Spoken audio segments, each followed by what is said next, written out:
vous a déjà dit que 3 jeunes sur 4 vivent en zone rurale sur la planète? Qu'en Afrique, 440 millions de ces jeunes devront trouver un emploi d'ici 2030? Et qu'en France, près de 40% d'entre eux doivent se contenter d'un CDD ou d'un intérim? Bonjour et bienvenue dans Plan B, l'économie autrement. Les jeunes sont plus exposés que les autres à la précarité et à la pauvreté, surtout s'ils naissent à la campagne. Beaucoup font alors face à un dilemme, partir et travailler en ville, ou rester, mais se contenter du premier emploi venu. Comment aider ceux qui restent? En France, la question est vitale, car les campagnes se vident. Plus de 40% des chefs d'exploitation partiront à la retraite dans les 10 ans. Le réseau Cocagne met en place des fermes couveuses pour faire éclore la relève. Petit échauffement matinal avant un travail physique. La journée commence tôt pour les apprentis maraîchers. Priorité à la récolte. Mylène a été affectée au radis. Donc là, ce matin, on a 97 bottes de radis à faire. Au sein du programme Courte Échelle, on est arrivé mi-février.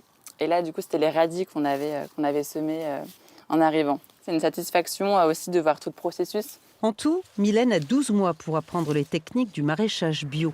Elle bénéficie d'un double statut, stagiaire et salariée. Elle sera payée au SMIC, comme les 5 autres recrues du programme.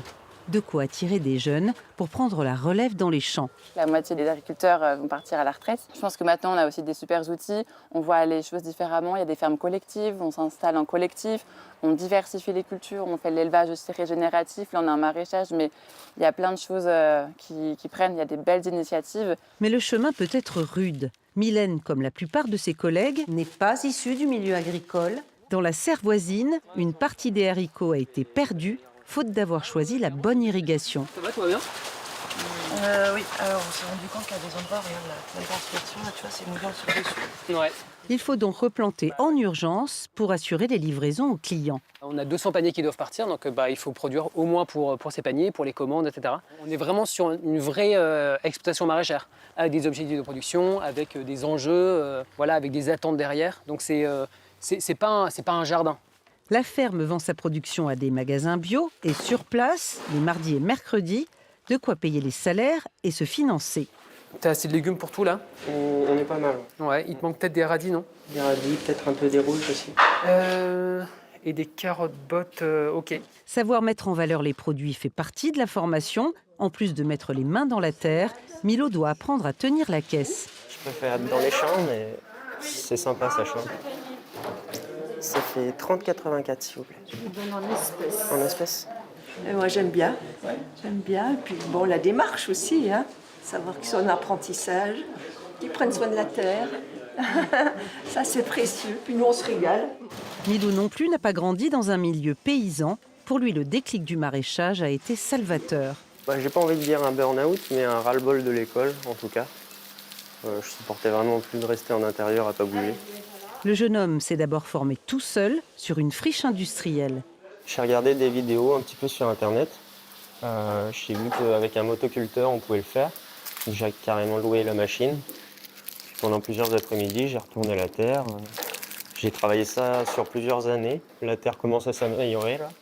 Une expérience qui lui a permis de décrocher son poste chez Graines de Cocagne et l'a ramené à l'école. La formation comprend une journée de théorie par semaine au lycée agricole, un vrai plus pour Thibaut. Ils sortent, ils savent conduire un tracteur, ils savent installer toute l'irrigation, ils savent planter, désherber, ils savent tout faire. Donc ils peuvent aller après n'importe où avec un sacré CV avec plein de compétences à partager. La preuve avec Célia, ancienne salariée en formation qui a décroché son brevet professionnel. Elle va s'installer à son compte avec son compagnon. L'aspect alternance entre de la théorie du coup au lycée agricole et d'être sur le terrain, moi je me sens solide. Je sais que vraiment j'ai eu les apports du coup nécessaires pour pouvoir m'installer. C'est un retour positif. Ouais.